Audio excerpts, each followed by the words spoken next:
आज की खबर से खबरदार, हिमाचल में धुरंधर नेताओं का प्रचार। सबसे पहले मोदी जी महान ने क्या दिया, मंडी में ज्ञान।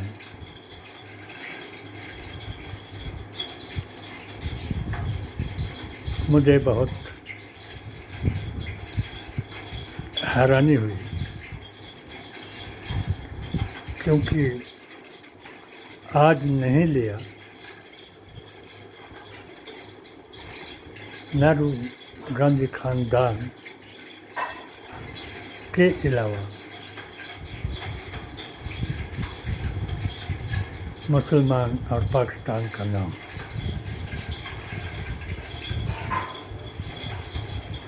अपना भाषण या अपना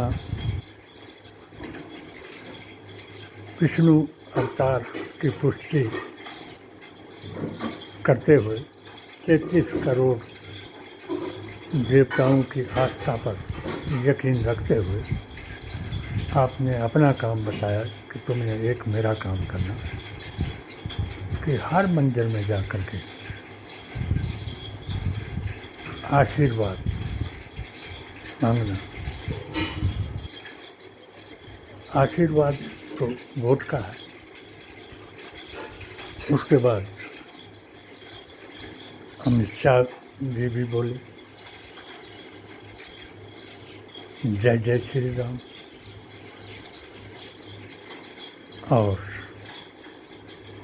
अग्निवीर पर दिया एक बयान।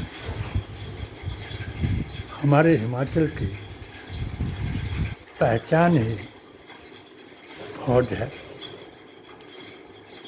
और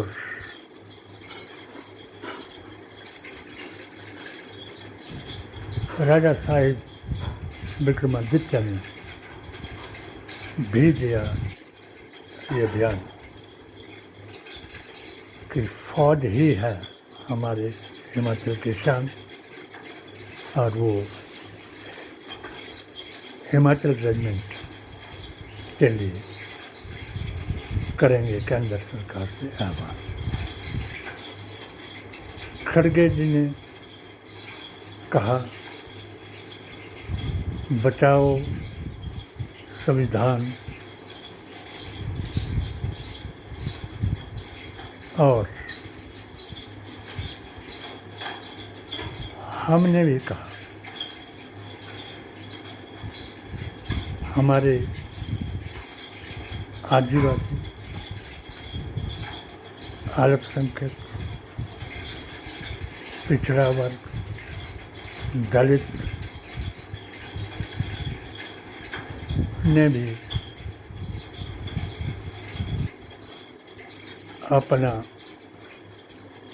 अपनी एक,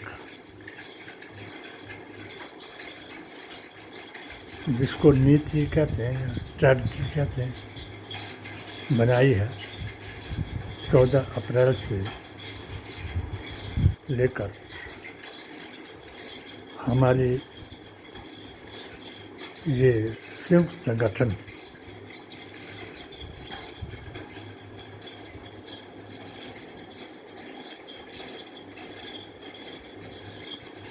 कि हर जात, जमात और धर्म का आदमी घर घर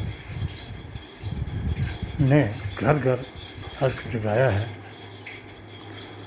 और ये हमारा एक गुप्त अभियान इस डर के मारे कि जैसे जैसे बीजेपी का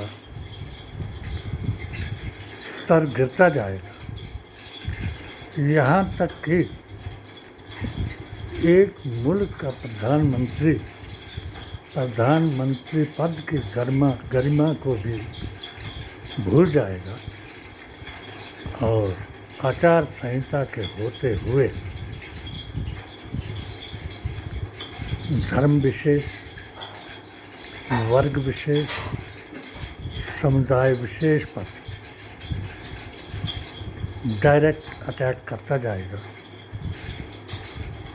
और अमित शाह जी 400 पार का नारा लगाएंगे और इसको मोदी जी की उपलब्धि बताएंगे। हर एक आदमी इस शक में है कि कुछ न कुछ तो है जो मोदी जी आचार संहिता के दौरान ऐलान कर रहे हैं। नंबर 1 कि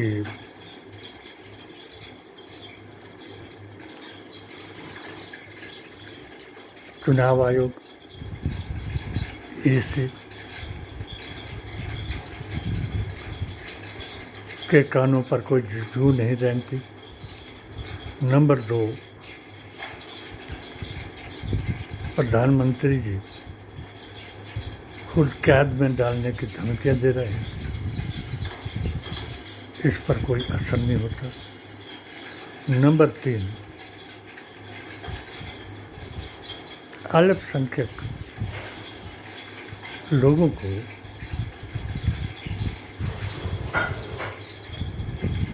अब 8 माह हो गए पूरे नहीं गिनाऊंगा, जो आखिरी है। पहले मंगलसूत्र, फिर मच्छी, मीट,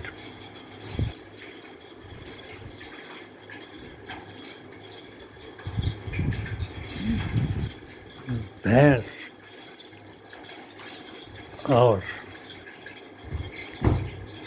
अब मुजरा, उन लोगों को इंडिकेट कर रहे हैं। हमारे कांगड़ा में 80%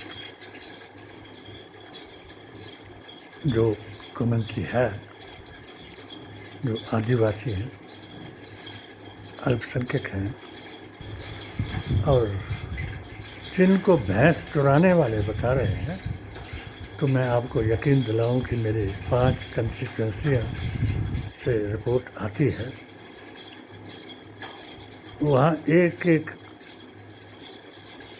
अल्पसंख्यक पिछड़ा वर्ग गुर्जर समुदाय के पास एक व्यक्ति के पास 50 से भी ऊपर भैंसें हैं और जिनके अधिकार छीनने की बात कर रहे हैं, तो अगर वो आधा किलो दूध सुबह जा कर के लेते हैं तो अपने भाईचारे के मुताबिक वो आधा किलो दूध से अपना भाई जो दलित है या गरीब बच्चों वाला है उससे कोई पैसा नहीं लेते। ये मैं अपनी आंखों से देखता हूँ, क्योंकि जहाँ से मैंने मोदी मिशन का आगाज़ किया था उस गांव का नाम माजरा है, इंदौरा है, और वहाँ 80% तो यही भीम आर्मी की दलित और गुर्जर समुदाय है। और उस वक्त मुझे झटका लगा कि जब हमने वादा किया कि हमारा 80% वोट ही एक तरफ जाता है और वहाँ मुझे जो कहा गया वो मैं बर्दाश्त नहीं कर सका, इसलिए मैं JNK में 3 साल का अभियान लेकर के चला गया और जिन मोदी जी के कानूनों पर मैंने 16 फतवे लिखे और उनको सराहना की। जिस राम मंदिर की ये बात कर रहे हैं, मैं दावे से कहता हूँ कि मैं एक वाहिद अपने अकीदे से ताल्लुक़ रखने वाला मुसलमान था जिसने तफरका मस्जिद बनाकर किसी राजा के घर को मस्जिद में बदलने का हक किसी को नहीं है, ये बताया। तो मेरे पीछे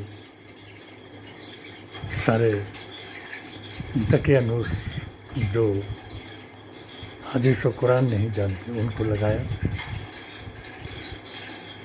और मैं अपनी 7 सूत्रीय पैटिशन के जरिए पीएमओ, एचएमओ और गवर्नर JNK सतपाल मलिक जी को बताया। मलिक जी के अलावा मेरे दिए हुए सुझावों पर किसी ने ध्यान नहीं दिया और अमित शाह जी को मैं सुन रहा था तो इन्होंने एक मेरी पेटिशन का जवाब दिया 3 लाइनों में कि इनकी इंक्वायरी की जाए, जांच की जाए। विजिलेंस ने जांच की और जो मेरे ऊपर 7 बार मोब लिंचिंग करने की कोशिश कराई गई, मुसलमान उग्रवादियों अलगाववादियों से कराई और गोशवादियों से कराई। मगर मैं ये चाहता था कि जब मेरे ऊपर ऐसा इल्ज़ाम लगाया गया मेरे भाई के ऊपर मुझे डोमिनेट करने के लिए, क्योंकि राजा वीरभद्र सिंह जी मैं NGOs का अध्यक्ष होते हुए भी कांग्रेस के लिए काम करता रहा 18 साल की उम्र में। डॉक्टर YS परमार ने जब स्टेटहुड की बात की तो यही जमात थी, इन्होंने कहा स्टेटहुड मारो ठुड। आज जो कहते हैं कि हिमाचल मेरा घर है और हमको कहते हैं कि इनको बेघर कर दो। पिछले चुनाव में मैं JNK से आया और अपने यशस्वी मुख्यमंत्री सुक्खू जी का चेहरा JNK में दिखाया और इनका पैटर्न लोगों को समझाया। हज़ारों आदमी हमारे अभियान में अकीदे में शामिल हुआ, यहाँ तक कि आज भी वो लोग इंडिया में हैं, संगठन में हैं और मुझे बहुत खुशी है कि पूरे भारतवर्ष का मुसलमान हमारे अकीदे से जुड़ा और जो नहीं जुड़े थे वो कुछ चले गए, जैसे डॉक्टर जाकिर नाइक हों, चाहे इनके भी चले गए, क्योंकि जो गलत बात करते हैं उनको ये छूट दे देते हैं कि आप चले जाओ फॉरेन कंट्री में रहो, वहाँ मौज करो, ऐश करो, यहाँ तुमको कोई नहीं पकड़ेगा। तो ये आज के भाषण में बहुत अच्छा लगा मुझे और मैंने अपने लोगों को बताया कि अब ये इतने तक आ जाएंगे कि तुम ये बड़ी बड़ी रैली करेंगे और गाल गलौज करके वातावरण को ख़राब करने की कोशिश करेंगे, इसलिए ये रैली में चिल्लाएंगे और तुम हर वैली में घर घर जा कर के HHAQ का संदेश सुनाओ और संविधान बचाओ, ये हमारा अभियान है। अगर तुम संविधान बचा लेते हो और राहुल जी को सत्ता में ला लेते हो तो संविधान भी बच जाएगा और ठका ठक भी हो जाएगा। और खड़गे जी ने ये कह दिया कि इनको हटाओ फटाफट और यही हमारे माननीय मुख्यमंत्री ने कहा। मगर एक वायदा हमने ज़रूर किया था शर्मा जी से कि हम रैली और रेला नहीं चलाएंगे। हमारा अभियान 14 अप्रैल से घर घर चला हुआ है, मगर ये ना हो कि जिस तरीके से जब हमने आपके चेहरे से कश्मीर को वापस लाए, आपके चेहरे से 2022 का चुनाव जिताए, मगर मुझे एक मेरे पास वीडियो है जब हम आपको मिलना चाहते थे तो हमारे से पहले 4 एमएलए हमारी चुरा कंस्टिट्यूंसी से आपके पास आए और वही बताया कि जो 2013 में राजा साहब को बताया था कि ये हिंदू मुसलमान करता है। हिंदू मुसलमान करने का ही धर्म है। हिंदू किसे कहते हैं और मुसलमान किसे कहते हैं, इसकी जानकारी के लिए हमारे पैगाम को सुने। हर दिन खबर से खबरदार करता हूँ मैं, उसको सुने। और मुझे उम्मीद है कि ये जो छठा टर्म चला गया है तो इनकी जुबानें डगमगा गई हैं। ये यहाँ तो हिमाचल में ये कुछ नहीं कर सकते, ये तो हिंदू बहुल एरिया है। यहाँ तो मुकाबला है बीजेपी कहेगी जय श्री राम और कांग्रेस करेगी वक्त आने पर राम नाम सच है। और ये राम नाम सच जो है वो 4 तारीख को हो जाएगा। और तब तक हमारी अपील के मुताबिक दिन और रात अपने अपने वर्ग समुदाय को हर एक आदमी समझाएगा और जीत का परचम चारों सीटों पर लहराएगा। जय हिंद, जय भारत।